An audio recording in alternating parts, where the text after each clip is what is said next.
વિકસિત ગુજરાતની વાતો વચ્ચે લોકોને પીવાના પાણી માટે પણ ફાફા મારવા પડે છે અને આવી જ કંઈક ઘટના છોટા ઉદેપુરમાં બની છે.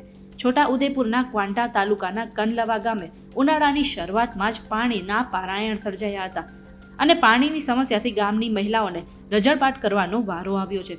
12 ફળિયામાં વેચાયેલા કનલવા ગામમાં લીમડી ફળિયા અને પટેલ ફળિયામાં પાણીની સમસ્યા સર્જાઈ છે અને ગામમાંથી પસાર થતી હેરણ નદી પણ સુકાઈ જતા બોર અને હેન્ડપંપના પાણીના સ્તર પણ નીચે જતા રહ્યા છે. ફળિયામાં માત્ર 20 મીટર જ પાણી આવતા મહિલાઓ લાઇનમાં ઊભા રહેવા મજબૂર બની છે અને ગામમાં નળ છે પરંતુ એ નળમાં જળ નથી.